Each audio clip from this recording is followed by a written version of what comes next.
Adafo me akwa aba emfambra shine equation so Nana Kwame Bediako elibetu yenim Ghana for him say opese obeye president of the Republic of Ghana or no ambassador opese obeye politician or by to be a leader. Now when I'm interviews baby now most of the interviews no I'm for complaining say some of the questions now you busa no and say any questions are the ordinary Ghanaian no episode busa and as we share Cheddar opese busa no obo person busan the plans and the intentions are any a kwan obefa so de Ghana everyone and they akodu too it's no ana Twitter influencer your friend college Jimmy menim say dodo na amonim no mo amonim no so de mo Twitter now o search for college a obi hu no betima afolo no very good works e wo honom pa na ono ana ofa to ne ho say no why kwaye ono so youth nti no obefa Nana Kwame Bediako na Twitter space like say madi nkomo ne youth no yabusa no questions bia ede yakoma so ene ne plans a oba awo ede ma youth no ene kwan obefa so ede Ghana everyone ede akodu ba bia ye pese na sem pompon so ye pese Ghana ekodu no enti no ana college eyeja aka Jimmy okofa aye Nana Kwame Bediako eye Freedom Jacob Caesar Cheddar ode ne ba so atese Ghana fo binom enya akonya ede busa no questions a ede obakoma so ene questions a how omo ewo Ghana ha omo sha ene niama omo hia ewo Ghana ha se omo sha omo pese obi ana said the pese obey president no obey edema omo enti no ana Nana Kwame Bediako ba Twitter space in so obey answer those questions. It makes us say if only you are interested in Nana Kwame Bediako story, if say convince you in a way say pese obey president, now you feel convinced that this is the interview to watch. We say from the youth perspective for questions I hear you to no mbusa no or as enye ekwan afa so nya osikane ade nyina questions e be boa Ghana fo nyina ana amanfo ebusa no on this Twitter space. It must also be nya abotre no wakotie interview no no ahwe sampa if Nana Kwame Bediako is the right man to lead this country and no ebe your choice because so utie no na say wa convince us to our manner I don't know be gina wo so pacha what ya say ha wo na onim de open in him una onim de ope se oba obeye ma wenti no those questions are man for busa no if only send the questions and the answers no align with what you want obeti ma che wa adwen comment section honum na wa like video no share so am for front so enya bia di any simon de channel message on no Facebook but subscribe to this channel no like video no share am for front so enya bia share yenko Nana Kwame Bediako embra. Your friends know he's on. They should come and listen to him speak and ask questions. There are a lot of questions here that I also have to ask him. And I have my co-host on here as well, Austin Wood. Austin. Yeah, Kali, good evening to you and good evening to everyone who's joining us in the space and also the person we are hosting, Nana Kwame Bediako. Good evening, sir. Good evening. How are you? I'm doing well and I hope you are doing fine too. By His grace, all is well. Thank God. Okay, thank you very much. So I'll ask a few questions, then Austin will ask his questions. Then we pick it from there. We have our audience also ask questions once in a while. If Austin has anything to any inputs or any questions, he can come in. If I also have any questions or inputs, I'll come in and we set the ball rolling. So first of all, I want to ask, for those who aren't familiar with you, please tell us who Nana Kwame Bediako is. Who Nana Kwame Bediako, Cheddar, Freedom Jacob Caesar. Who is he? Well, thank you very much. First of all, I'd like to thank you for hosting me on this platform. And I also like to thank the co-host for you two joining and giving me this opportunity to let some of the people who are on here to find out who I am. Well, Nana Kwame Bediako, I am married with 4 children. I'm a real estate entrepreneur. I do philanthropical works, and I grew up religious, going to church almost every Sunday. So I'm a Christian, and since last year, I decided to pursue my calling as a leader. And that's it, really.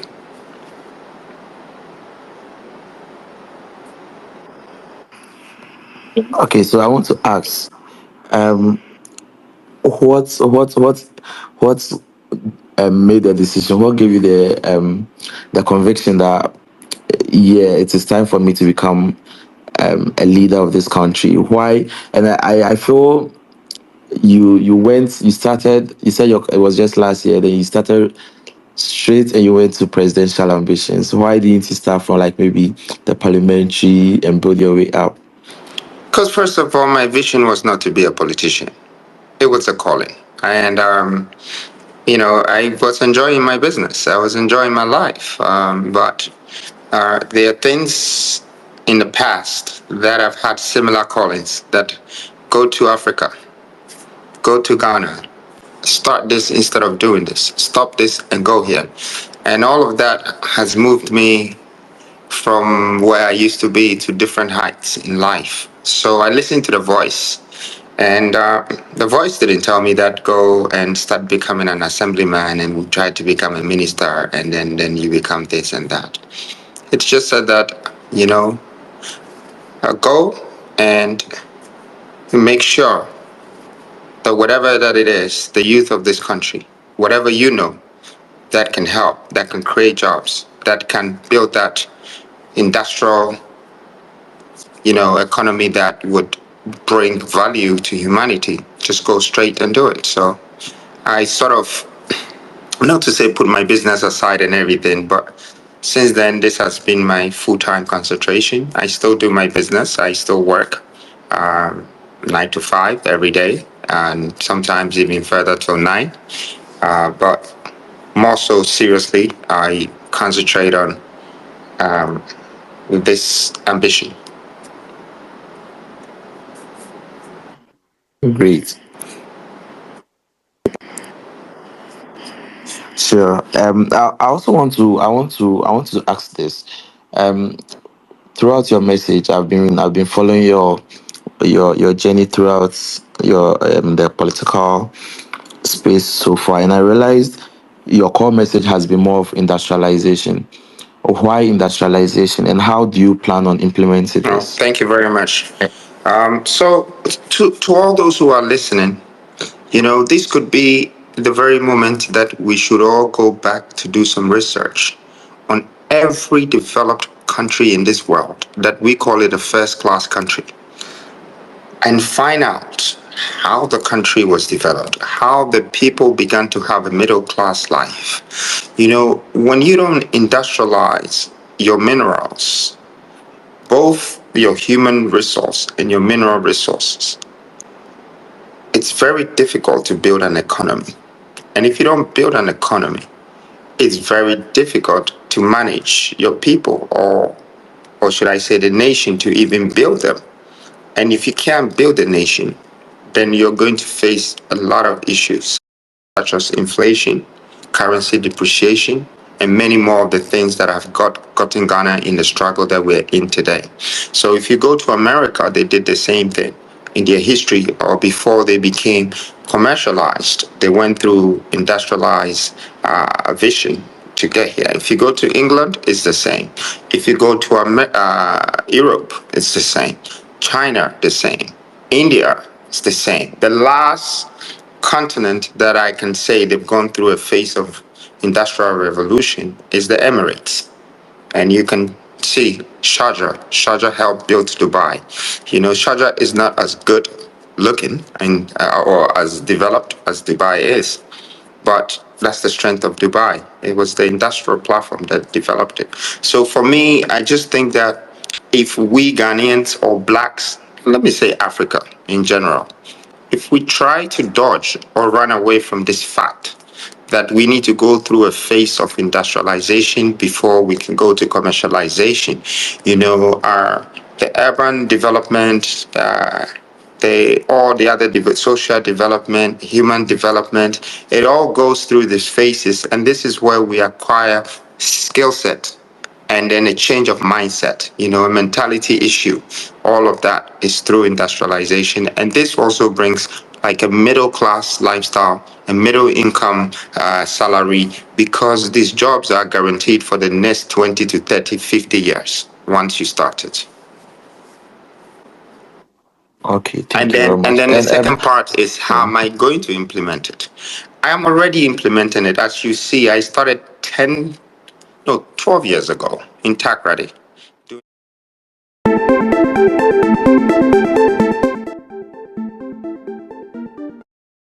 how to acquire a land. The sort of challenges that you go through just become an owner of a land. And for me, I had to put 65 different families, 11 subdivisional chiefs, one chief, and then the overall commission of land to be able to acquire this parcel, which is 2,000 acres. And it took me 3.5 years.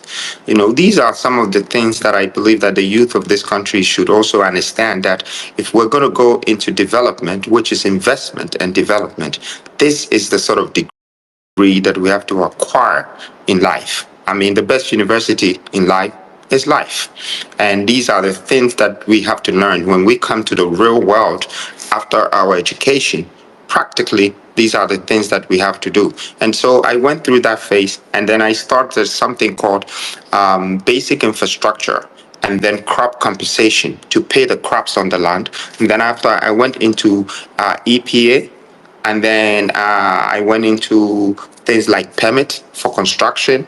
And then I started doing the basic infrastructure for gutters, ICT. So it's a long process, and it's a whole lot of commitment. And I had to go through that. I'm sure that people in Africa are beginning to realize that if we don't have these industrial platforms, we will never be able to create the right value for our people. I had this vision, early before I even turned 30, and revolution will spark and kick off very well in Africa.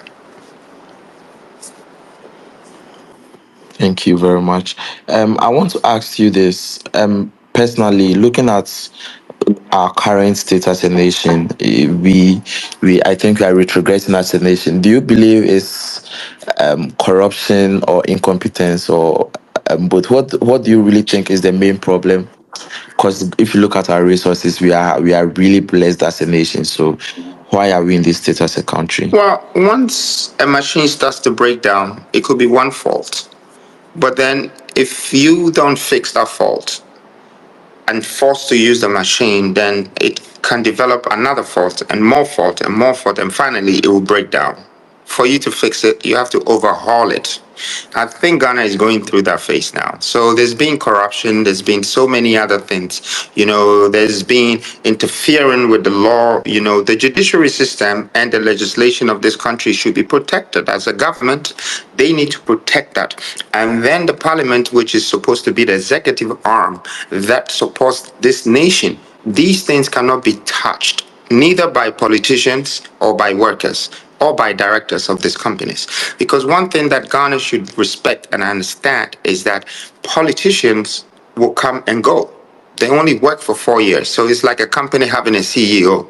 If they perform 4 years and they do well, they can do another 4 years. But after 8 years, maybe the rule or the constitution says that they have to go.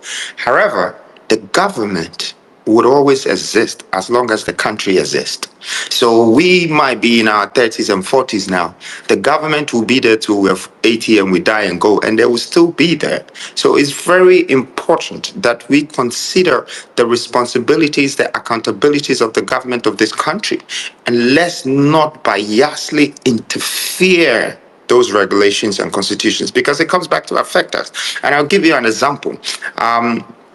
Since I started my campaign, I can see that, there are a lot of people who are into journalism and all of that. And it's like they work for someone else. They don't work for the country. And I believe that media is supposed to be the facts of this nation, or in fact, the world. What the media is bringing out should be telling us the truth, that we found the facts. If they start twisting and playing with it, that could affect the country.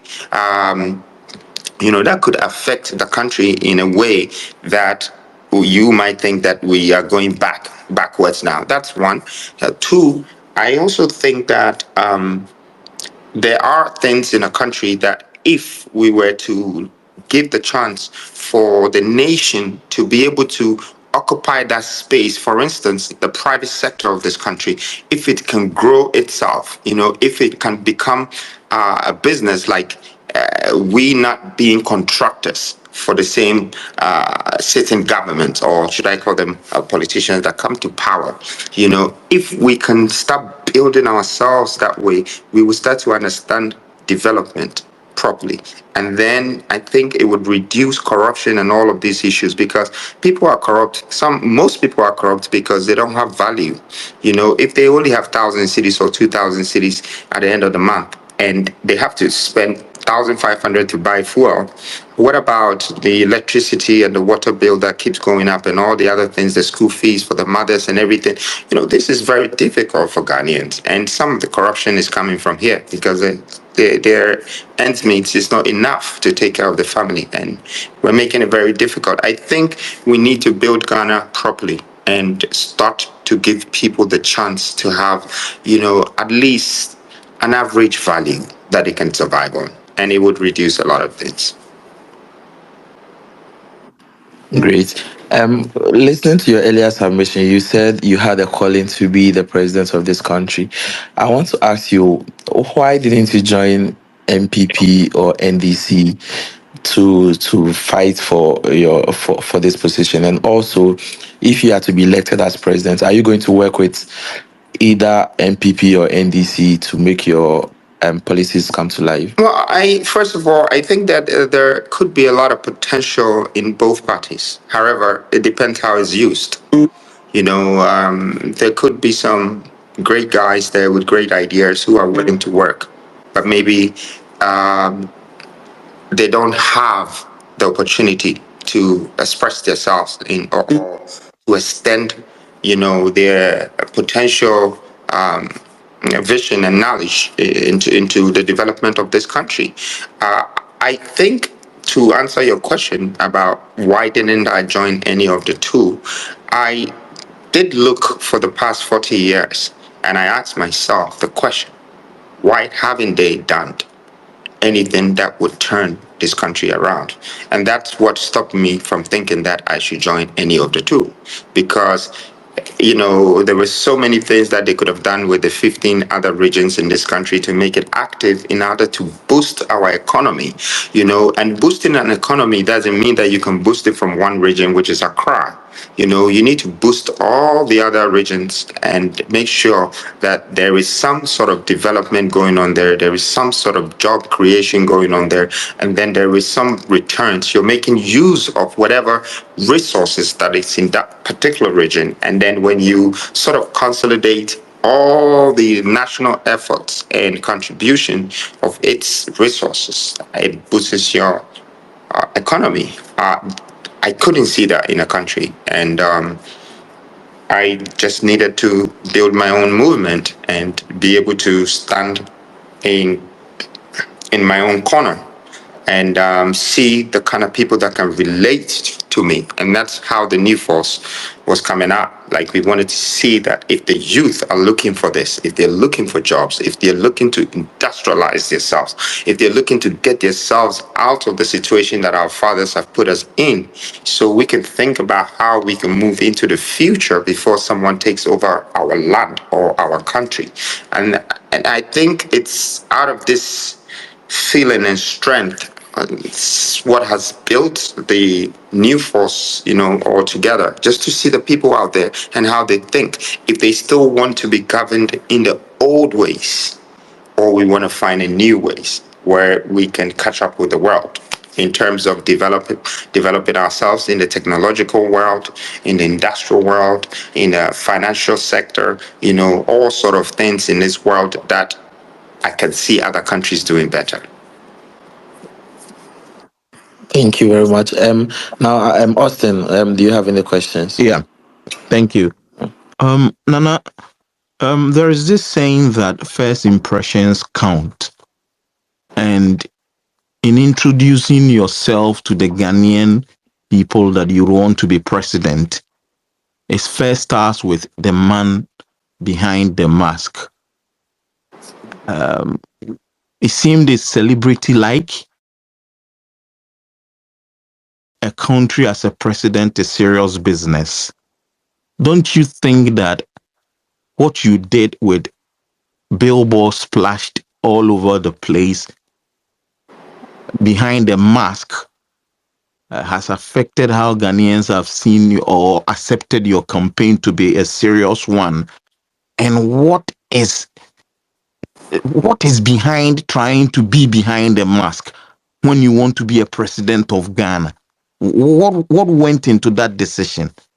Okay. So first of all, I would like to know the exact question you're asking me, because one is you saying that it's celebrated like, and one is, are you still trying to ask me what is behind the mask? Or, No. I just want you to Okay. kind So of what fix your I'm saying question is, properly, Austin. okay, And okay, I appreciate how you put it and everything, but I just wanted okay, to no clarify. problem. Okay, let me explain it. I'm saying that that kind of unveiling is done by celebrities, Okay. but being a leader of a country, a president, is serious business. Okay. Why did you take a decision to announce yourself to be president to the Ghanaian people that way? And do you think that has affected how people have received your message and your candidature to be either serious or non-serious? All right, thank you very much. So, first of all, I think, talking about seriousness, there are a lot of people who are leaders in this country and are not very serious. Not serious in many ways, but people don't talk about that. I needed you to find out about me quicker than you can think of, and if you look back, the mask has only been out for 5 months, but it's also the reason why we're on this platform talking right now. It might look like celebrity, it might sound childish, but when you go back to history, you're going to find out that our forefathers, our great great grandfathers and mothers had a mask on. We had something covering our face, by painting our faces. And through that, you read the signs there. So you can understand what culture does this person belong to? What family are they coming from? What is their history? I was not only sending a message to Ghanaians, I was also sending a message to the Western world. And if you do your research properly, you will find out that today, this mask and this new force is the only group or movement that has come up and has made it to Financial Times, has made it to Italian front page newspapers, as Spain, Europe. We're going to America and different places. And then in parts of Africa, you can tell that as in popularity, we have gained the most. So if it's about celebrity, then I've made a political celebrity become an existence in the first time in history. Um, if Financial Times wrote about the mass campaign, which used to be my dream when I was young, that when would I get in Financial Times? And when I inquired, they told me that to put my passport picture there and then put my story there will cost me $1 million. They gave me 4 pages for free because they wanted to know my story. So I think maybe from what you're saying, you might be right. The Ghanaians might see it some way, with all the mask and everything. But I think it's also time that I let people know that they should not worry about the messenger. More so, they should keep their ears open for the message, because that's what is important. I think we're letting perception overcome, the vision that we have and how we have to turn that vision into reality. I don't think that the new force is a gimmick. There's so many things that has been cancelled and is being followed and trying, but that tells you that your time has come as a youth. There is now people paying attention to the youth, and I want everybody that is listening to me to understand this, that this country, we are making history together, because after this moment, there are going to be a lot of youth who are younger than me that will come up with similar platforms, similar movements, and we're going to go together, be strong together, and change the narrative of our political narrative, and make it a better politics for people to understand that politics is not to extract things from your country, to go into politics. Politics is everywhere. Politics is in our churches, is in our schools, is our workplace. However, when you come to this industry where you become responsible and accountable for a country, you need to understand that you're responsible to develop the country and build a nation. So it is a task that is given to people. And we need to understand that that is the purpose. It is not promises, it is the purpose of you coming to add value to society, making sure that you build nations so you're remembered, your legacy does not leave the country, all the people, all their great great grandchildren. That are the things that I stand for. I stand for these things. So you the people of the nation, the people around, even in and outside, should not worry about how I look or what I'm wearing. But what is behind the mask right now, I think we know. And I am laying out my policies, even though most of them are being, Yeah, Nana, respectfully, I would come to yeah. that. But in a follow-up question to how you have answered, Mhm. I think that everybody in this space would appreciate that your response is about you being in the Financial Times. It's about a dream for you. It's about the marketing. I did mention There's that no is the way new, you have drawn I did a mention, correlation between the mask thing and the marketing strategy and your presidential ambition and how Ghanaians should see it as a serious one. It's all about what you wanted to achieve being in the Financial Times, because you see, anybody can do anything that would put them in the Financial Times. There have been Ghanaians who have been in the Financial Times, but you want to be the president of the Republic of Ghana. If you are coming as a man behind a mask, do you think that being in the Financial Times and marketing being talked about elsewhere is what the Ghanaian people living in Ashama, Tumu, Hamle, Hafasini, Akumadan in my village care about? listen, listen, let me just tell you this, Austin. What do you think that campaign is about? Campaign simply means marketing. Okay? So if I come on this platform, first of all, I only don't need to market myself. I need to market my movement, market my country, market the people, and even unveil what we are going through economically. We are struggling. We're struggling, we're suffering, we're falling. So the mask is out there. It's making people pay attention to our politics. Some people might have problems with it.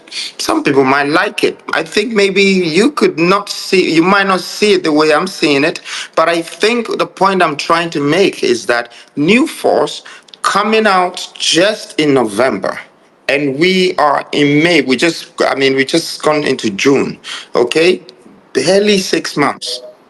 Barely 6 months. But the world is finding out about it. For me, I think it's an achievement in a way that a lot of people have tried with independent platform and they still haven't been heard of. People haven't heard their voice. We have come in with the great marketing strategy to be able to reach people. You know, the reaching is important, like you were mentioning, all those places that needs to hear about us. Yes, we're working hard and they're also hearing about us. But this is the part that I'm telling you that is taking us out of the boundaries of Ghana. And it's good. It's a good achievement for us. We are grateful for getting this far. And with the benefits that could come out of this, would still be for Ghanaians, and it's not going to be for ourselves. It's for us. Okay. Thank you. My next question to you, thank you, Nana, is um, one of the challenges we face as a country when it comes to political party funding is been opaque, and the Electoral Commission that is to check this has not been able to do it to the satisfaction of the ordinary Ghanaian. Political parties would give their end of year statements to be vetted by the Electoral Commission. The new force launched a campaign where you are asking Ghanaians to pay into an account monies that would help run the campaign so that the campaign would look like it belongs to all of us. We are helping with it because political campaigns do cost a lot. And if you check the CDD last report on it, a presidential candidate is spending close to 100 million Ghana cedis for a full campaign, and an MP is spending close to 1 million or and above.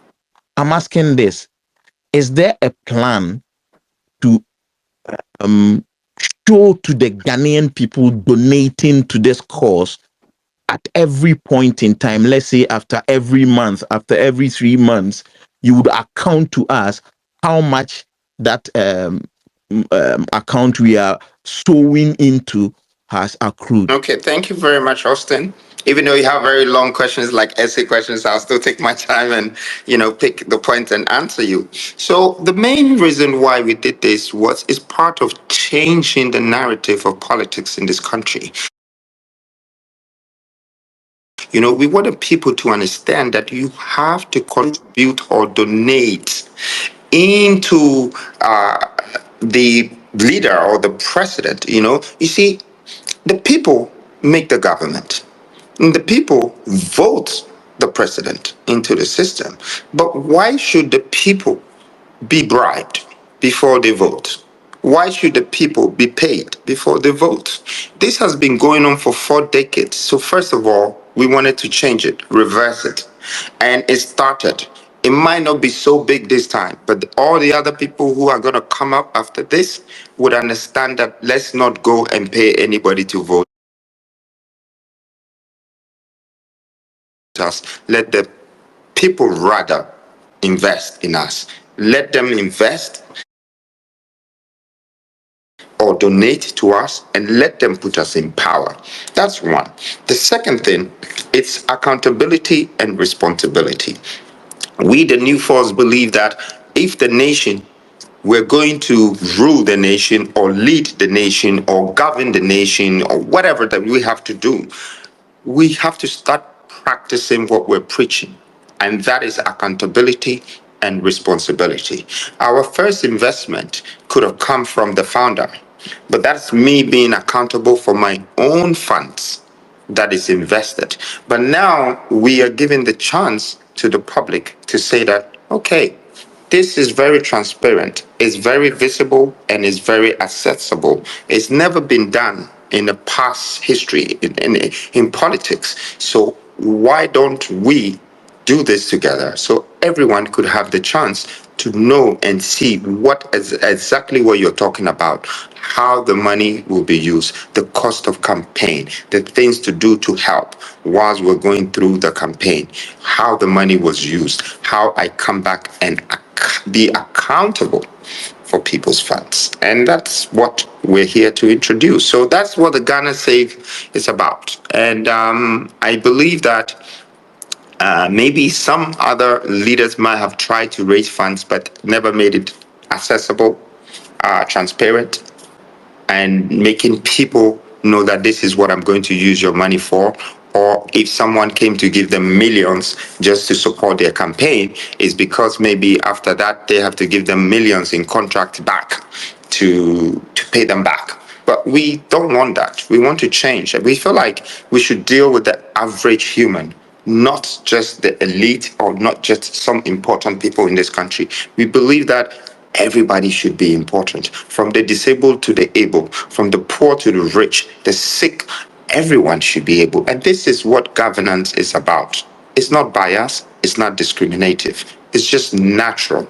It's just you helping humanity and adding value to it. And so I would like to say that it's not in our interest to do this campaign strictly by using our funds. We want the nation to be part of it.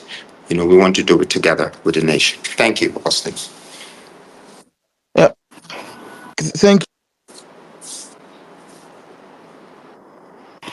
Austin, I think he's breaking up. Let me pick a few questions from the audience, then I'll come back with my questions as well. So we have Kessie on here. Kessie, let's hear your Hello, question. hello, Kali J. Yeah. Yeah, respectfully, I'm saying that I asked Oh, about the current donations we are making towards the campaign. Is it going to be periodic, or is it going to be after the elections? That is the question I'm asking. Timelines for accounting okay. to us. Okay. Okay. All right. The thing that the platform is opened. Do you understand what I'm saying? So is there once we start our campaign, which we're about to do, whatever that at that moment Ghana has put in there, whether it's 1 million, we're trying to raise 100, 50 million, 80 million, 100 million, or 30,000 cities, whatever the money is, would be accounted for. At the moment, it's there, it's open, and people are donating. And I want to say I'm grateful for Ghanaians for donating. I've donated myself, some friends have. But once we start using the money, that accountability will come, and it won't come at the end. Whatever that money will go into, we would know because it's up to December. Okay. Thank you. Um. Okay, so Austin, let me pick a few questions from the audience, Okay. then we come back. So Kessie, let's hear from you. All right, thank you very much, Kali. I hope everyone is able to hear me. First, I would say thank you very much, Nana Bediako, for joining us today. We welcome you as the first presidential candidate to participate in Kali J Space. As you are aware, Kali has a following of about 2 million, so that's a great opportunity for you to come here and share your vision with us. My name is Kwabena Kessie Animedu. I am the founder and president of Greatness in You, a nonprofit based in Las Vegas, USA. Our organization supports youth education development in Africa and mostly in Ghana. We provide scholarship, tuition, and living assistance to needy students.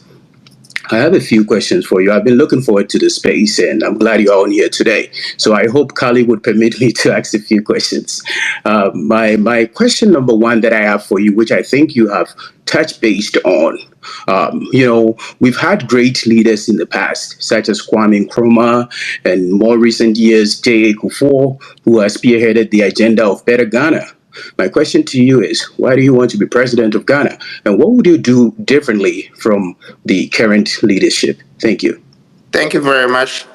Well, I wasn't born to be a president, and the greatest people in this world were not born great, they grew great. So as I was growing, I started appreciating greatness.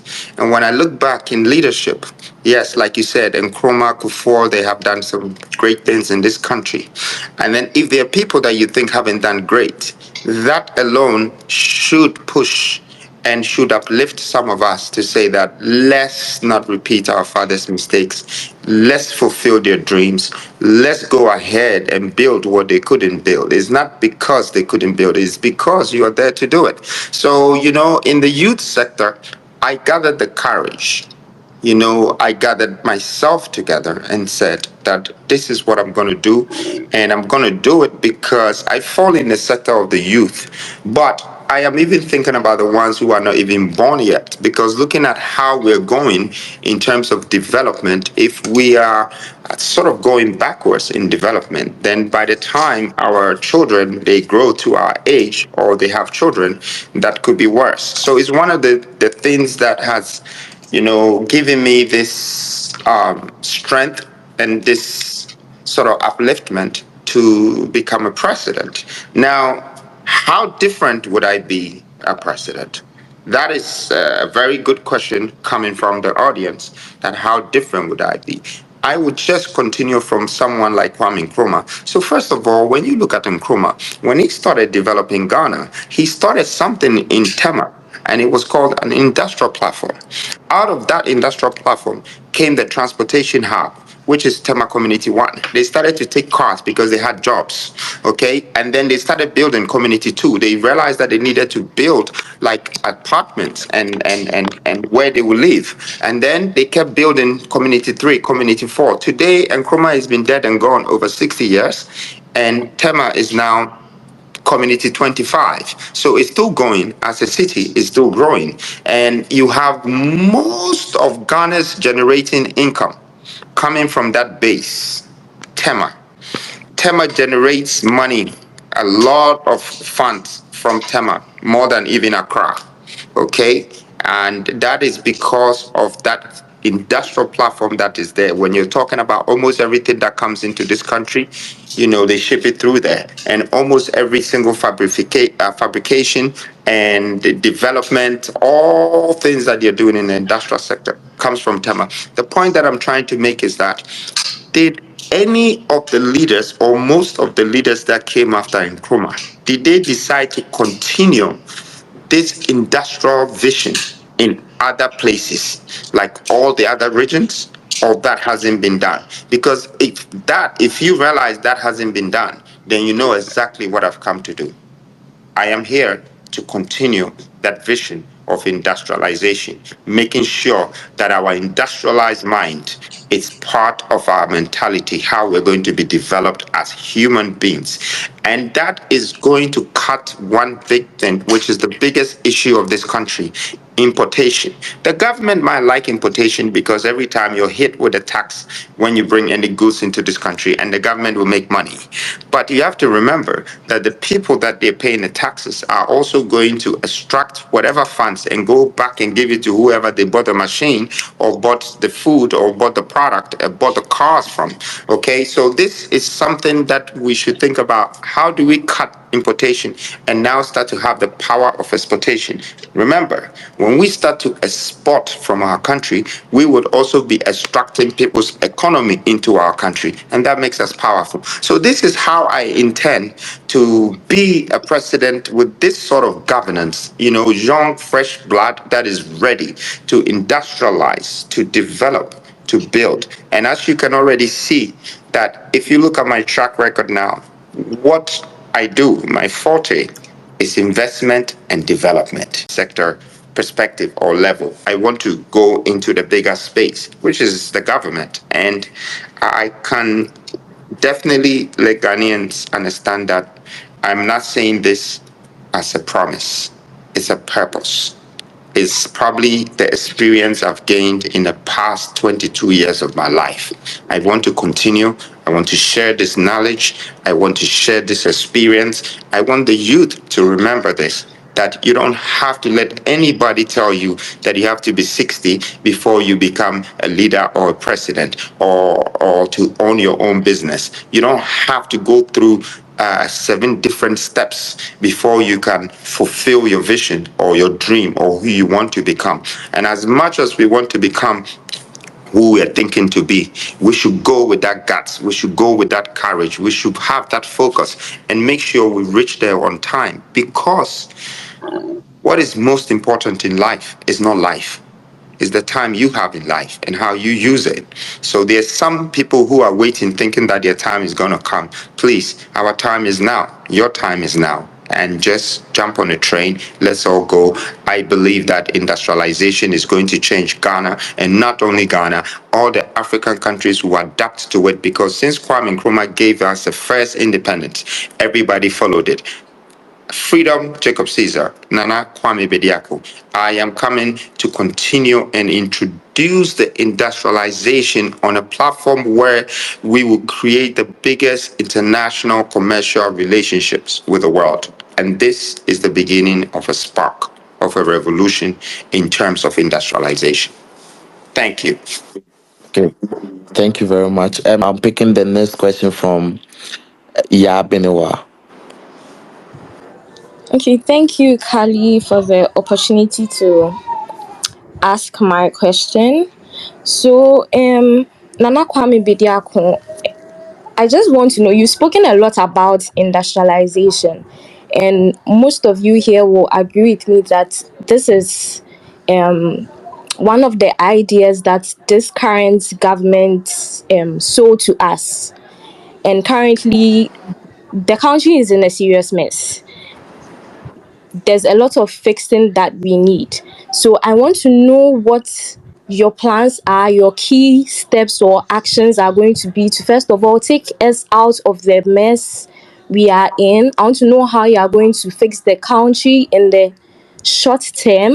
And then I believe industrialization is going to be a long-term plan. So I want to know exactly how you are going to go about it. Thank you. Okay.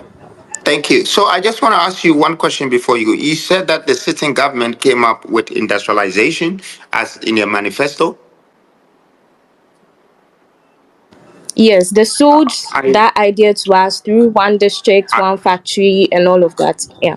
but that was not a developmental plan. That it's a promise. We're talking about a developmental plan here, agenda.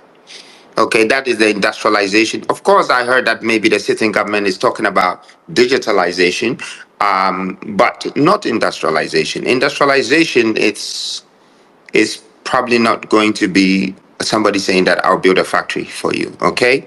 Industrialization is basically, first of all, you take the stock and the reserves of your minerals in an area. You look at the size of your land, and then you see its potential in terms of farming, agriculture, what you can do, the 7 steps of agriculture, not just agric, but including the culture, and that is you picking the cocoa and doing the 7 different processes to create different type of things with it. You have to mix it with different petrochemicals and other chemicals. You can create cocoa butter, you can create the shampoo, you can create the Milo, the tea, all of that. So other people in this world can come and buy the same product that you're buying in England from you, because it's a recipe.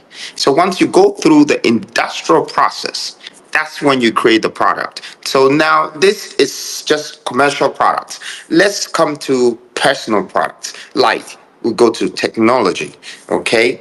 If we decide to industrialize technology in our country, we will be building data centers and we will be building factories that is going to fabricate hardware, software, and all the internal stuff that makes a mobile phone and a laptop. So we can actually build iPhones here, and then it has to be shipped from here to another country, because you have places like China, maybe Finland, and all of these places who are producing the same iPhones, and they sell it to you. And you buy it. It comes to Ghana, it goes to Nigeria, but it's being produced in one of these countries. How are they producing it? It's because they've gone into industrialization where they put the plants, they build the plants. Some plants can produce 70,000 bottles an hour. Okay, that is one of that. These are some of the parts of industrialization. Now, to do this, first of all, you need to remember one thing: without energy, you can't do a lot of things. And even if you have the energy, you need to work on the tariffs. There is commercial tariffs, there are residential tariffs, and then there is the industrial tariff. If your industrial tariff is too expensive, nobody will come to your country. Like, for instance, if you check America, America's tariff for industrialization is between 6 to 8 cents. Now, Americans have a combination of windmill. They have they have other things like dam, and then they're adding all different types solar. They keep adding things to it, so they find a better way to create like is it energy with power stations. Okay, there is semiconductors and chips that Taiwan is creating for the whole world. There are chips that for the whole world, but they need the energy to be able to produce these things in millions, and they need the plants, and this is where the jobs come from. This is where the average person is paid. So if I say to you that I am going to build a factory and I don't know what the sources are, the resources that are going to go in there, and how it will be manufactured, and who and what are the demands for it, then it's probably just a promise. I think that the process of doing this is what we need to go through. That industrialization phase I'm talking about, this is what it is. If we decide tomorrow to build, let's say, a methanol plant in Ghana, we need to say that what is the cost of a methanol plant? If it's going to cost us 290 million, do we have the resources that will feed the methanol plant? And if we do, what are the returns? It can say that, okay, the returns is 180 million a year. So in the third year, we would have gotten our investment back and made profit, but we would have created 10,000 jobs for the methanol plant. And besides, we will have reserves to use the methanol plant product, which is petrochemicals, to do many other things, such as medicine and other things. That's what industrialization, and this is what I know about it, and this is how it would be implemented. And that's where the job creation will come from. That's where the wealth creation will come from. That's where the enlightenment will come from. That's where the industrialized mindset and skill set will come from. Thank you. Okay, thank you very much. Austin, let's hear a few questions. Then I'll ask my questions. Okay. Nana, one of the challenges Ghana faces is dealing with corruption, and it has bedeviled this country since colonial times and after independence. Every president we have had has talked about ways to fix this canker, but still it's bedeviled us. It is destroying us. What Okay, will so your you do? question is corruption. What will you do about corruption, and how do you intend to fix it when you become president? Okay. So I think I've answered this question way too many times, but I will do it again. And I think for this time, people would probably think about it. Corruption comes from you just taking value away from people. Okay? When you force someone or push them into a corner where they can't afford for life, it's not like they wanted to be thieves. They force or they try to find any means to survive. And sometimes it leads them to just being biased or corrupt. Okay. And for instance, if you look at the average salary for a Ghanaian, it's difficult for the average Ghanaian to also survive. Why? Because when I compare that to the cost of their living, which is specified by the government's requirements. For instance, if we are paying 3 cedis for 30 liters of water, and then the family of four is going to consume maybe 800 liters a month or 8,000 liters a month. So you have to times that and divide it by 30, and that could come up to 500 or 800 cedis.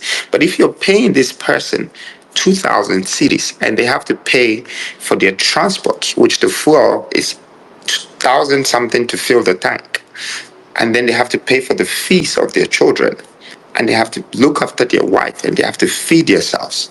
It makes it so difficult for them to survive on that small amount, which is what I think is our number one problem. That we need to move the nation to the middle income economy. How can we do that?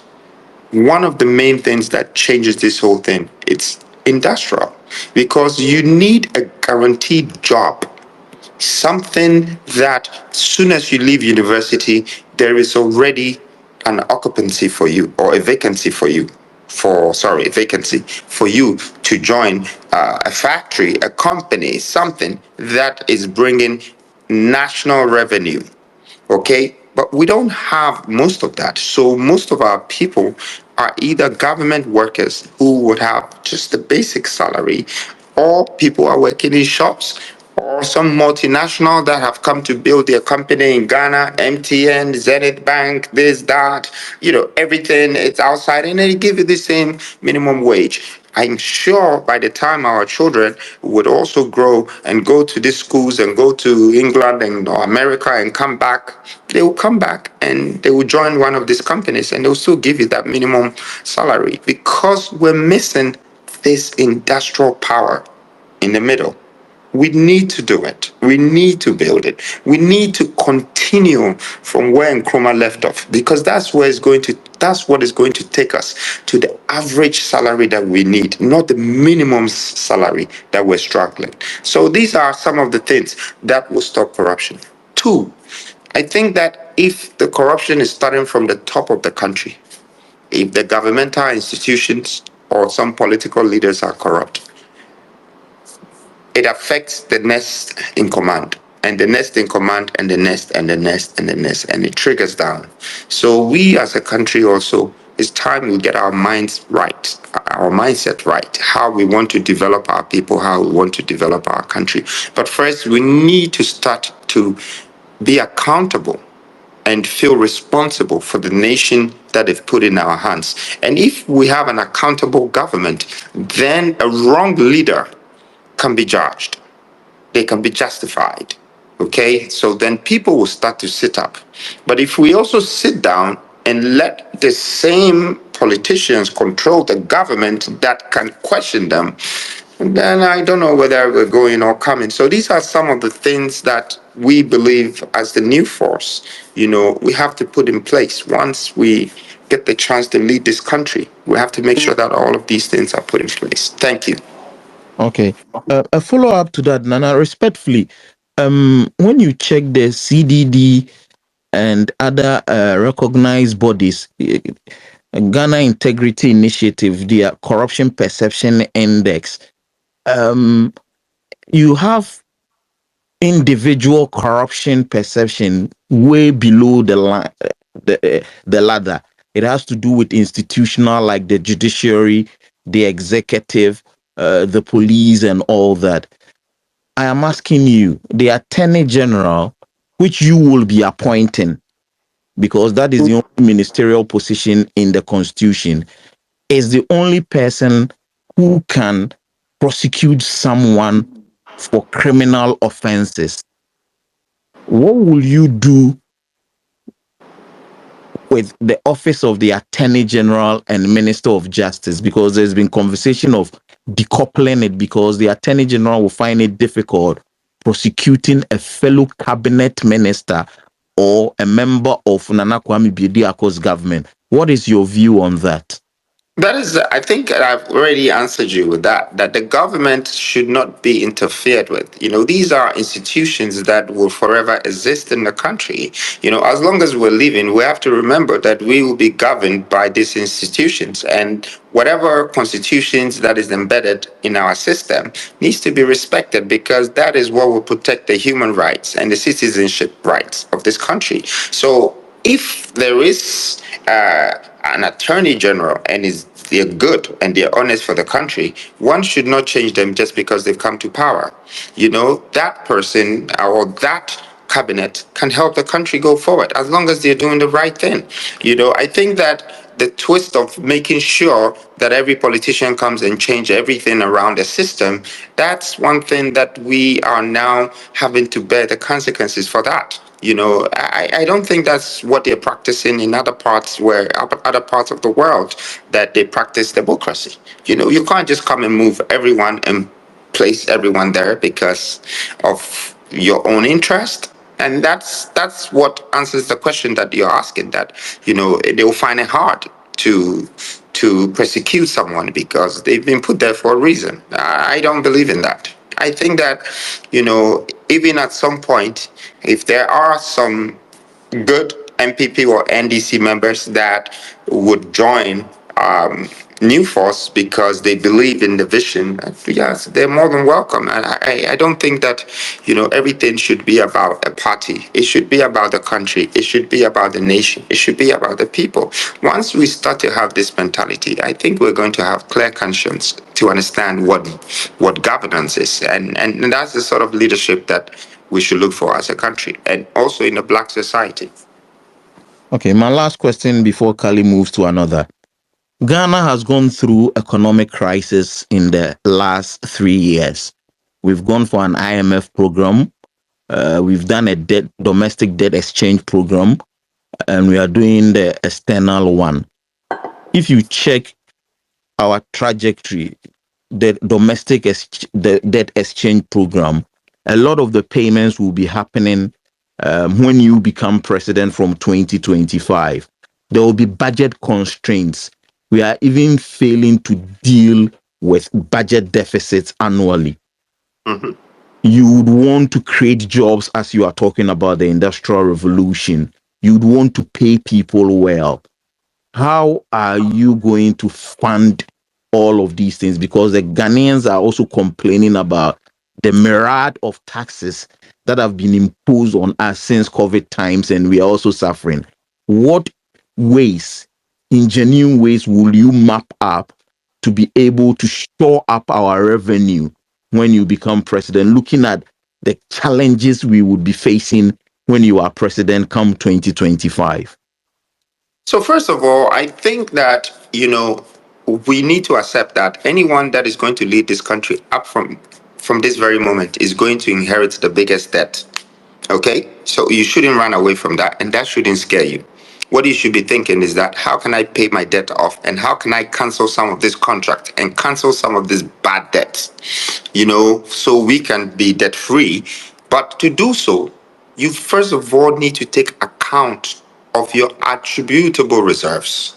Your proven reserves are already being touched by, a lot of foreign entities. And the only reason why they're able to do that in your country is because you have foreign influence attacking your political regimes and narratives, your plans for a country. So you don't end up governing your country the way you're supposed to because somebody from outside is telling you what to do. You need to understand what you have from in within. That's the first thing that you need to put aside.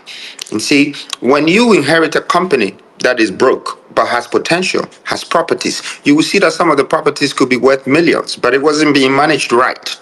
So you need to put all of those things together and see how you can create this wealth in within first, not go out.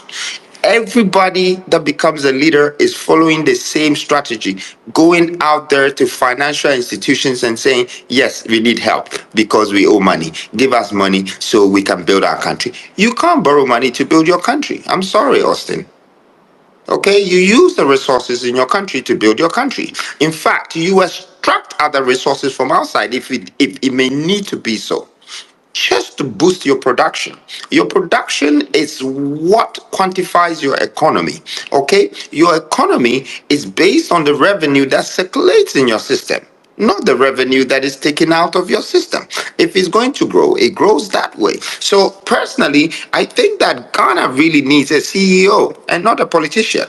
Ghana needs someone that understands business and how to create jobs and how to create wealth. That's the thing that we're running away from. We think that politicians are experienced because they have been politicking for how many years and running around and doing campaigns and all of that. No, we need to face reality. We need to understand that, look, we need to build our businesses. But if banks are being cancelled, but it's not being replaced, and then the money that circulated around these same banks and what do you call it, microfinances was 3.9 billion, and only in 18 months we go back to the World Bank and beg them for 3 billion.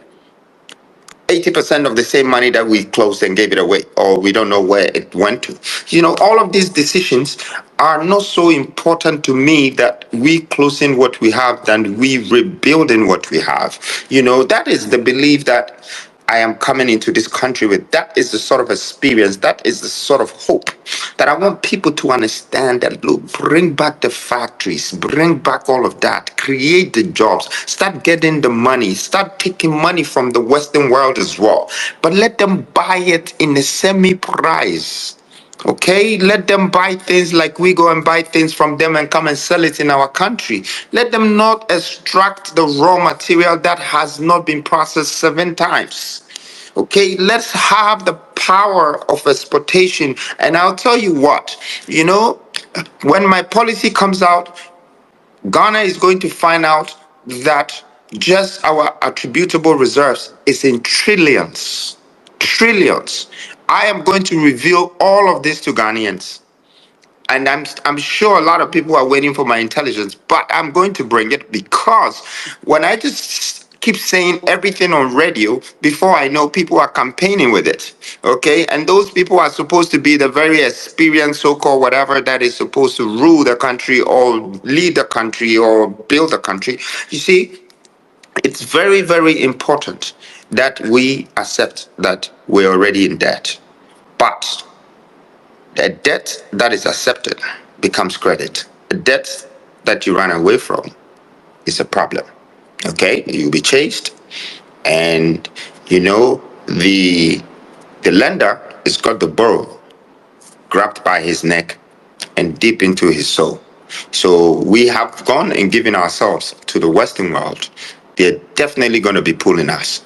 The day that we find our ways to create things from in within and create wealth and start extracting from them, that will be the reverse strategy. And that I'm bringing. Thank you, Austin.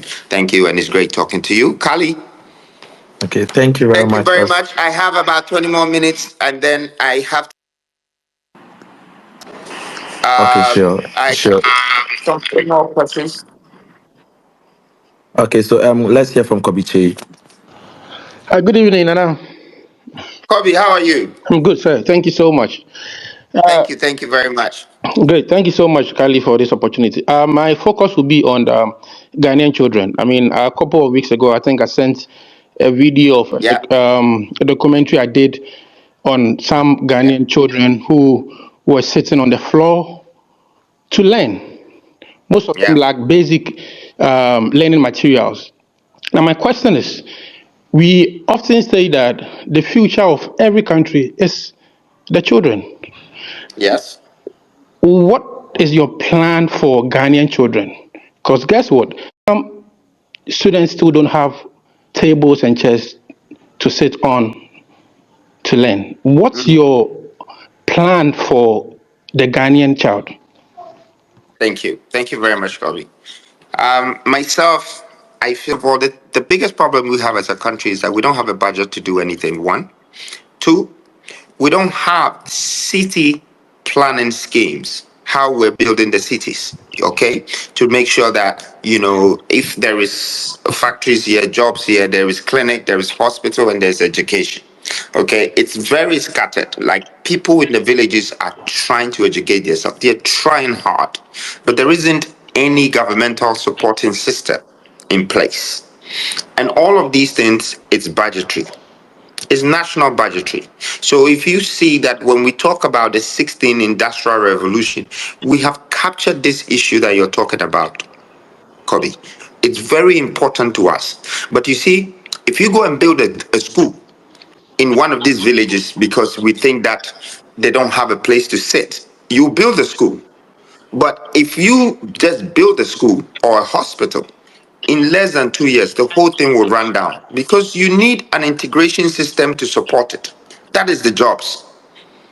That is the jobs. So there is no circulation of any revenue. So and I've been doing philanthropical work for a long time. But when it comes to Africa, when you give, they're only sitting down waiting for you to come and give again because there is no way out. There's not a system. There is nothing. And that's why we want to make sure that every region is being developed. But before the region gets developed, again, I'm repeating myself that you need to get the stock, okay, the reserves of that space. And then you start to go into its potential developmental assets. If it's farming, we can't just do farming because we're going to plant tomatoes. But we can turn the tomatoes to tin tomatoes, to tomatoes puree, to tomatoes something, something, and something, and many. But this is what creates the jobs. This is what makes people respect education in this kind of area. So if you've noticed, most of the people that are going through this are people who are in outskirts of Accra. Maybe it's a bit difficult. It's still in Accra, but it's difficult. But then when you keep going to the villages, Kobe, it becomes worse because there's no plan, no structure for all of those areas. And the people are so used to every 4 years is their cocoa time to get money from someone and say, vote for me or do this for me. That's the only time they get money. And then they're not going to want to develop those areas because they just need the people for votes. Well, I don't think it's right for us to think like this in a country. And if we want to go forward and help all of these children, let's start to put the structures in place. There's so many talented Ghanaians, people who are going out there and not coming back home. They're giving it to the Western world. They're giving their best. How can we educate our children and then when they turn 21, they go to America to go and do their best for someone else's organization and run away from their country and never want to come back because there is no system for them? Even though we claim that we have a democratic platform that we have to govern our country with. You see, these are the things that wakes me up. And these are the things that wake me up. It makes me realize that I have a responsibility for this nation. What we have to do to help one another is not just to do some charitable stuff sometimes. It's good. but it runs down after some time if there's no system around it. So when I come, that's exactly what I'm going to do. I'm going to make sure that there is system around it. And what I want to tell Ghanaians is that, I have at least have this experience. They need to at least do their research and see that in the 21 years of my life being in Ghana and doing development and doing investment, I've had to manage people and all of these challenges and realize that even building wealth, it has a different way of managing it and managing the people who are also creating the wealth for you and the people who have to manage the wealth for you and how you distribute things amongst them to be able to be stable in that industry. This is the same thing will happen in the real world, in the national perspective. We would have to manage things that way. It's just that it's going to be more scalable on a bigger platform. And I think this is exactly what I would do. I will make sure that I have that plan, based on regions, and then it will come down to districts, constituencies, development, and then let their returns help develop their regions. Thank you. Okay, I think that lastly, still on education though, we Ghanaians Uh-huh. are more focused on theory. How can we also change our education system so that we can also focus more on the practical values in most of our institutions? I think I've started that already in my campaign, and I'm saying that, okay? But a lot of people might think that I don't support education. No, let me use this moment to correct that. I support education. However, a good education is when you understand what is around your surrounding and when you learn the things that is in your world, not the things in someone else's world, because you might not be needed there. Okay, so that's the kind of education that will bring the practicality that you're talking about. We don't need to do the chew and pour anymore. We need practical education. We need to find out that the value of gold is what stabilizes our currency. So one day our president doesn't go or think that it's best to use the gold to buy dollar or to exchange gold for dollar when the gold itself is what holds the dollar. That is what stabilizes currency. So if you learn about your gold, you grow up to become a potential entrepreneur or industrialist. If you learn about your cocoa seed, you would become an industrialist, a farmer, or something. This education is important. That if Ghanaians us to make sure that our people are being educated this way, we will grow up differently. When you go to the Chinese culture, they train their children about stability, they train their children about industrialization, they train them about, all different things. And guess what? They train them in Mandarin. Like that's the language they speak. That's what they learn with because they know that as long as they're in Asia, that's the language that they're going to speak. And that's how they need to understand themselves. So they grow up with confidence. They grow up with hope. They grow up with belief. When you come to Africa, it's very different. And I agree with you. We need to change this curriculum. We need to adjust it. We need to make it more suitable for our culture. And I think we'll get better results after that. Okay, Hans, let's hear Hans. Yes, Austin, can you hear me? Yeah, and respectfully to Hans and Nana, all those who be asking questions, we need to do it in like 30 seconds and short answers so that we can get as many people, because Nana has about, I think, 10 minutes more. Hans, let's hear you. Right. Austin, thank you very much. Now, I watched an interview with you and Omar Sanda where the question about education came up, and I must say that I agree with your position on that. Education must not be the measure of your ability to lead a country, but what you cannot discount, however, is experience. And I'm talking about political experience here. Mm-hmm. Now, you point to your experience and successes as a businessman. Mm-hmm. But the fact also is that the principles of running a business that employs maybe 30,000 people will not be enough to manage 30 million plus people who exist in a space that is woefully underdeveloped with its attendant, tribal, political and religious underpinnings. Yes. There are the local and international constitutional hurdles that you are going to have to deal with in the developmental agendas that you want to undertake. There is also the part about the about maneuvering the geopolitical space because I mean Ghana doesn't exist on a different planet. Um, you are going to have to deal with global superpowers in a bid to see through even your industrialization agenda. All of these things require political experience. The fact is that you don't have those political experiences. How do you respond to that? Okay, thank you very much. I think that experience is the foundation of wisdom, and everybody needs to understand that you learn from experiences. Okay, so the reason why the politicians are supposed to do what they're supposed to do is because they have a cabinet around them, they have a ministerial cabinet around them, they have a parliamentary platform around them. All of these people are already institutions that are organized, they're there to support, you politician. It's not a government, it's a position. You're part of a government. You come and then you play your role and go. So whatever experience that you're supposed to have, I think that you need to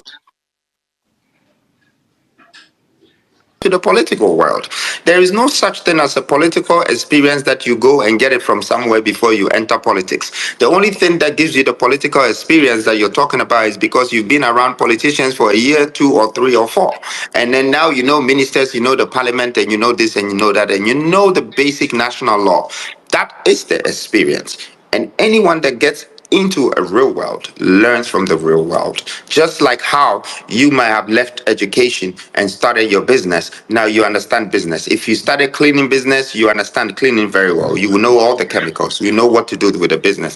If you started as a political worker, as your intention, you probably, if from Ministry of Trade, maybe down, about industrialization, you will know about things. So for me to have come up that this is what I want to do, it means I am ready to, first of all, learn. Secondly, I am ready to work with people that also understand the field. So I'm not saying that I'm the very wise one or the very smart one to do this alone. I can't do it alone. I need to do it with people who also understand, this field. And I need to add what I have to theirs, and we need to move together and make that change, because there are people who have the experience that have been in this for 40 years. Some have been in there for 30 years, 20 years, and they still haven't been able to do it any different. It's just the same. In fact, it's going backwards. So I just believe that, not to say that I'm going to use my business accumens to govern this country, but I believe that is going to be part of it. That experience is going to be part of what I know. And I'm yet to find out more about the political world and add it to that. And then the third one about you talking about international platforms that I have to deal with and everything. Look, my policy is simple. I think that the biggest tragedy that befalls on African politics is foreign influence. I just want to change the power of foreign influence simply and make it international commercial relationship. I don't want any backdoor discussions as foreign influence. We don't want any people coming in blue suits and white shirts and red ties, and then they come and enter our offices, and before you know, they say a concession of maybe lithium or gold that is worth 30 or 80 billion, which can pay our whole debt that we have as a nation, is being sold to China or America. We just want international commercial. Whatever Americans want to say, they're welcome to say it. England wants to say they're welcome, but they have to buy from us. They have to buy oil from us, but they can buy also refined oil from us. Okay, so we don't have to go and buy a refined oil from them after they took the crude from us. That's the relationship that I want, and that is, for me, my solution to deal But with them. but, but Thank you. my question really is that, for instance, for oil, you don't set the price. The price is set by somebody sitting elsewhere. Even though the commodity is yours, you are selling at a price that is determined for you. In trade, there are various treaties that Ghana has signed on to that put, But certain but legal hurdles in to your to way.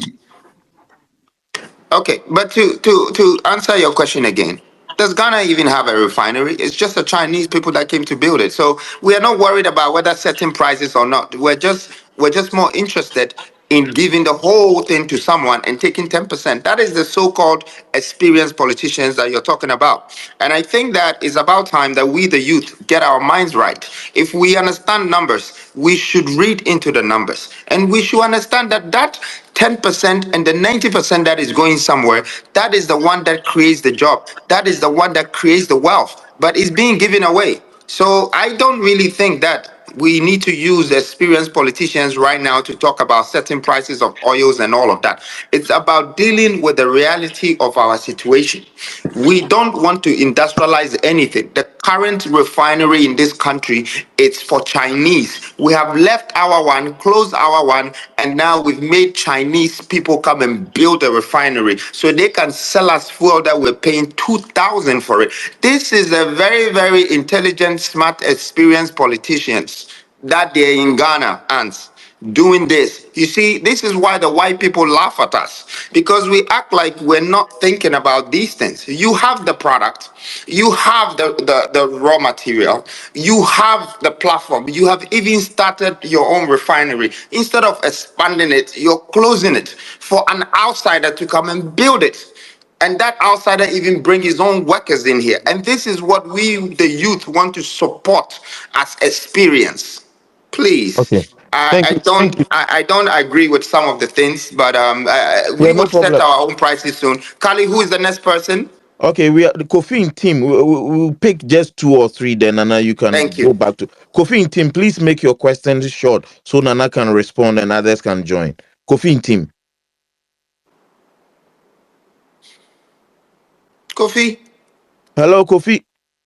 If Kofi is not ready, you All are right, let's move on to the next one. okay. The great. Let's hear Yeah. you. Thanks, Kali, and thanks, Nana, for being here. I have a quick question. I want to know, do you have an idea of who your running mate is going to be, and also who your cabinet members are going to be? Yes, I do.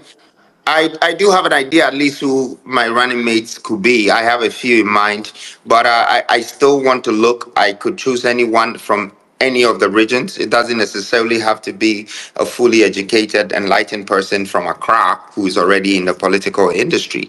But I feel like if someone has great mind in development and wants to change either their region and more regions that we're more aligned, that person could be chosen. As for the cabinet, I can't really be ready that I've picked all the members for cabinet and everything. I think that, sometimes in life you wait to get to a stage and things fall in place itself. So there are some people that I have listed, but I also think that there are some people that will come up straight away, when things fall in place or when we get to the top. Thank you. Thank you. Okay, Anyete Ganyobi, you will be our last but one, and we would have a lady who would end for us. Anyete Ganyobi, please Goddess. be quick. Is it Goddess? Is Goddess Yeah, trying to ask? yeah, Okay. Anyete. Oh, okay, Anyete is gone. So, Goddess. Anyete, please, Anyete Ganyobi. Hello, good If evening he to can't hear us, everyone. Goddess, let's hear you. Oh, okay. Anyete, can you hear me? Yes, I can hear you perfectly. Goddess,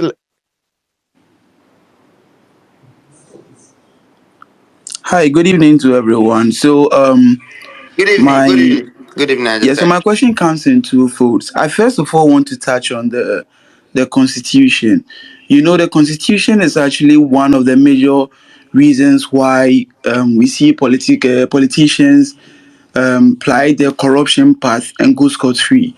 So I want to know how NKB plans on touching on the constitution, because we already have old, or we have previous people asking for the constitution to be amended. Because when you look at even the US, for instance, we see the constitution going against the president, because we see certain things the president is doing now, breaking some of the laws of the constitution, Yeah. and then there's no one, or there's nothing being done about it. So I want to know the plans NKB has towards the constitution. And then secondly, I that's my second question, is on the national development plan.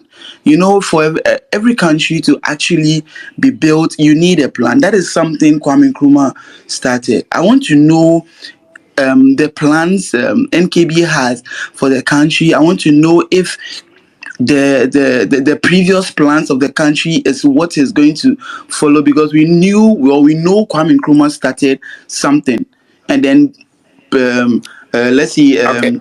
presidents out, no one has been able to actually follow through on that particular plan. So I want to know NKB's plan towards that as well. Thank you. Thank you. Thank you very much. So I will start with the first one. I think that it needs to be reviewed, and and correct me if I'm wrong. I think the last time was maybe in 1992 or something. So this is something that we need to consider reviewing it, not changing it, but slowly adjusting it, because change is a process. And when you do it straight away, it brings a shock, which is not good for a humanitarian environment. Okay, so definitely it's in my interest and to correct some things, and also as a leader, I would like the nation to support me to empower the government properly. So their decisions are respected, and people that are in those positions are also accountable. And that will give you that American or European vibe that you're talking about. The second one, and I'm thinking that you talking about Kwame Nkrumah is great, for me to be able to answer this question properly. Yes, I have a 10-year plan for Ghana. And that master plan, I think very soon, sooner or later, it will be revealed, and how, it's going to change Ghana and transform Ghana and make us become the hub of the continent. Okay, now why is it 10 years? It's because if Ghanaians like the first 4 years, that change that it will bring, that creation of wealth, that job creation, that happiness, that economic boost and economic prosperity that will bring a great balance in the national governance, then I must say that even if it was 4 years that I started, somebody needs to continue the other four, and somebody needs to finish it on the 10th year plan. And I think this is what we need to do. We should not let anybody lie to us that, we have a developmental agenda and it's 2070 or 2060.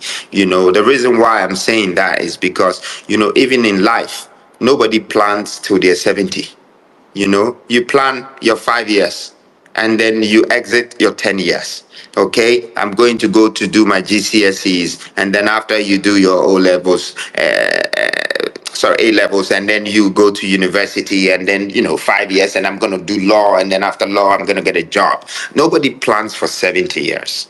You plan for the next 10 years as exiting, or the next 5 years as establishing something. So I have an exit plan that in 10 years, maybe this amount of jobs needs to be created, this amount of entrepreneurs, this amount of leaders, this amount of, new councillors, all of that, it's within the plan. And I think that's what Kwame Nkrumah started also. Every great leader should be a great planner. And every great planner should respect time, because time is what they're either going to pay for or create wealth out of. And you're planning for us within that. And so my time is very precious to me and is now. And new for us, we have arrived. Thank you very much. Thank you. Goddess, you are the only lady. Ask the last question, and I will leave. Then, because others would be here, we can continue after he leaves. Goddess, let's hear you. Thank you so much. First off, I just want to say thank you for making yourself very accessible for folks to speak with you. That's dope. But I'm not really buying much of what said in class. Dreams and hopes does absolutely nothing from the working class. I want a budget. And just as You're breaking, Goddess. You need your internet. You're breaking. Can you guys hear her? Yeah, I think she's breaking from my end too. Goddess, can you reposition yourself respectfully, because you keep breaking up as you Is speak. it better now? I think so. Thank you. Thank you. It was probably my Wi-Fi. Okay, so I was saying. And you are panting. You are panting. Are you okay? Is everything okay with you? How about let's focus on my questions and how I'm sounding? I would really appreciate that. Thank you. So I was saying, hopes and dreams does absolutely nothing for the working class. Just as the person ahead of me spoke, a development plan is must needed for every person to have access to see what your plans look like. So with the development plan, can we see a budget, and how are you going to make it accessible for folks to look through each policy that you are going to try to implement, and so that Ghanaians can understand thoroughly what type of policies you want to integrate into the Ghanaian society to see if this is actually going to benefit the working class. So that's my question to you. Thank you. How are you going to Thank make you. your budget and the development plan accessible with clear-cut policies for people to understand? Thank you. Thank you. Thank you very much. So first of all, a development plan can come in 10 years. Okay? There is something called feasibility for your plan. But you have to remember, whatever prices that is put on that feasibility changes almost every year or two, depending on the currency stabilization in your country, especially with Ghana having currency fluctuations. So you can't be guaranteed with a specific budget that will last you for 10 years. But to answer your question, I did say just before you asked the question that I already have a 10-year plan that would be released very Okay, soon. so To this just is to, my just Ghana. to cut you off. I think I'm answering your question. If you can No, just but calm I down wanted and to just confirm something. The development plan being 10 years makes absolutely no sense, as we're voting for you for 4. So no, but you didn't listen to me. If you I were did. I heard listening, everything you please, said. and can you calm down and then I'm just very let you calm. ask the I'm question. very calm. Then let me answer. So Okay, if you will let me the answer. development plan being within your 4-year No, tenor and the budget. Goddess, please hold on and let me moderate Okay. this. I think that what Nana is saying is you've asked the question, Question, and and you're he's setting the premise and setting a certain laying the foundation so he can answer you properly.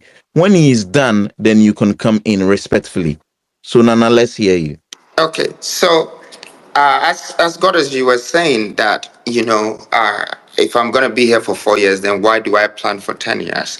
Just as why I did the 10 years, because I think that as a country, when everybody comes to power in 4 years or 8 years, they don't follow the plan of the country. They follow their own plan as a politician. So they stop everything that was being done before and they start all over again. We need the new force. We don't want that. We want to be able to continue with the country's vision, agenda. If it's working, then why should we cancel it and start all over again? Just because I'm from this party or I'm from this party. Again, I'm trying to say that planning for a nation has nothing to do with a party's interest. It's got to do with the country's interest. So if we have a plan for a country for the next 10 years, it means that these plans could be how we want to build our railways based on what we have as reserves for our steel. That's one. How we want to build our water connections or water bodies for transportation is based on the rivers that is around and how we want to connect them and use them for irrigations. So all of these plans comes with a budget. That investment would not just be locally, it would also be international people that will become a part of this development. How to source those people and negotiate with them is important. Now, if you look at some of the greatest developments in Ghana, they were not done by us going to take loan from outside to build. They were based on negotiations. And one of them is the Volta Lake. The Volta Lake was negotiated by Kwame Nkrumah, and part of it was the minerals of this country, but he was giving them 50%, and the other 50% was supposed to be processed here. But part of that mineral was put into the structure of negotiating for the people that will build the lake, and that lake became one of the biggest man-made lake in the country. So this budgetary that you're talking about, there's so many things that you can negotiate with that could help us reach that. And there could be also IRR where, or ARR, return of your investment where other people might like, whether it's BOT, whatever that it is that we will negotiate. But it's the main thing is about us developing our country and building our nation. And if we have any plan that will make us better from what we are now, I don't think any word like it doesn't make sense should stop it from happening, because it might not make sense to someone, but it might benefit someone.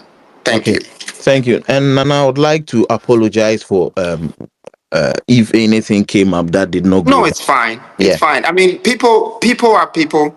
And sometimes you just need to understand that it's not everyone that would understand where you're coming from. But the end always justify the means. Some people might not respect you in the beginning, but respect is earned, it's not claimed. Okay. So But however I earn yeah. it is Thank you. fine. Thank And you.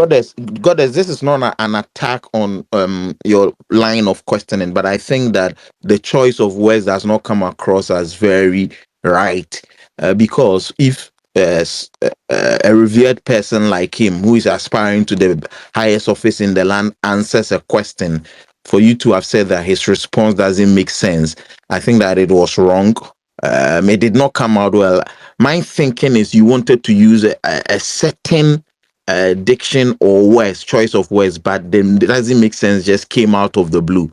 So that is why I'm saying that. But Nana, thank you for also No, accepting it's that. fine. It's It fine. happened. So Nana, It's I fine. I, think I I just want to say this in addition that, yeah. since I started this, I have had a lot of people with different insults and all of that, but I don't respond to people. And it's not because I'm not the type that don't want to respond, but my way of responding is making sure that one day the same words that have come out of people's mouth would end up choking them. Because once you get what you're supposed to do, once you get it done, people benefit from it, and it brings an impact, and that's what we're looking for. So I just want the people out there who are also are some kind of agent or whatever that you're doing. I am mad at you. Okay. I just understand that, some people have to be like that. But let the concentration be on this vision where we are going. Let us all come together and make sure that we change the space, I'm very grateful for this platform, having this discussion. And it's really the first time, I've had a long discussion with you. You're a great guy. Very Thank, plain and very neutral. Thank you. So thank yeah, you. I Okay, think I have Nana. a few more questions with you to wrap it up. There were a few Yeah. things that we Would you didn't would you discuss. want to pick two more people from the listeners, or I don't know? I would like us to deal with a few more questions because I think there are a few things that we haven't talked about, like, the petition and other things that, I think the nation needs to, be very much aware of. So maybe those Okay. questions Okay, so are let's do important. five. Let's do five, if that's okay by you. Well, from your side, I think that I am okay for us to go through that. A lot of the questions now is it's becoming budgetary and a lot of things, but those things will happen when I'm in power. Do you Yeah, understand what I'm saying? yeah, It's yeah, right yeah. now. It's not the right time for me to be pre-judgmental or having a prerequisition of what exactly I'm going to do when I'm there in terms of budget. But the vision of getting there, the vision and the discussion of how we can correct things and manage things and be able to come in a space of leadership in terms of our generational achievement. I think that's what I'm here for. Okay, So okay. So I'll do five. Then I would ask the last question so that sure. you, Kofi team, you are back. I think you had issues with your network earlier, but Kofi, let's hear you. Your question. Let it be snappy in 30 seconds, and so Nana can answer. All Kofi, right. let's hear I'll you. make this one quick. So I wanted to ask, Mr. Bediako, do you have any plans to have people run as MPs? And if you don't, how do you plan to run the country without having parliamentary representation? Because you need their approval to pass laws and run certain things. Yes, thank you very much, Kofinti. So the Constitution tells you that you need parliamentary members to be able to become a leader of the country. That's fine. We're not worried about that. But the same Constitution is telling you that if I am running for an independent president now, I don't need the 12 people or I don't need the 30 people, but I can stand for independence. When that happens, there could be a lot of independent people that are also winning. We can all come together as a coalition. But I'll tell you what will happen if I decided to concentrate on having independent candidate because I think I'm going to become a president and therefore I will need those people. They would distract my attention and my focus and they will split my budget of campaigning for this because I want to gain 5 or 10 people to enter the parliamentary. That I will not do. I think the first thing is, first of all, getting on the ballots, because when we put in the right information to have a political party, we were not rejected, but we were not responded to. It's taking a lot of months, and that's why we're going with the independent. So why don't we concentrate on how we can use the independent to at least get somewhere? If the people of this country or the nation decides to vote for New Force, and New Force either surpasses whatever percentage that puts us in the industry, in the political world, then we can take other decisions from there as how the parliamentary members will come or the MPs will come. I think that will happen, when the Okay, time comes. Nana, Nana, Thank you. Nana. I think that to reposition his question well, there's Hmm. no law that bars you from contesting or saying that once you win, you have to have MPs. There is nothing like that. But there's a law that says that 50% Hmm. plus of your ministers should come from Hmm. parliament. If we had the vice president Baumia or former president John Mahama in this Hmm. space, we would be speaking to them as we believe either of them can be president January 7, Hmm. 2025. So what Kofi is saying is he wants to accord you the same Hmm. respect. So he doesn't speak to you as somebody who is just running, but believes you will win and also become Hmm. president. And he's saying that you are president 2025. He believes that. But the law says that you need to pick 50% plus of your ministers from parliament. Should also respect the fact that the parliament is a parliament. These are existing MPs that have won seats in the parliament. Okay, it's like just going to England, the House of Commons and the House of Lords.